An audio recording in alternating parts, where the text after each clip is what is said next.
I will now show you the differences when setting up a rotary axis.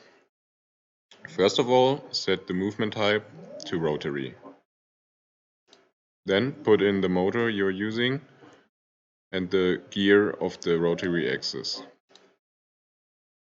You can use feedback and closed loop if you have a motor with encoder.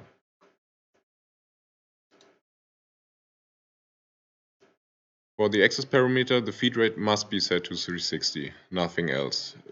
The other values can be configured as you like. Make sure that the reference, when you use the LSN, you also connect the INI to the LSN socket on the motor controller box.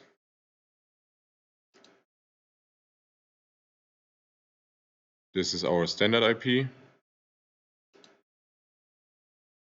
I will now enable the motor again and check my motor settings and parameters in the binary mode.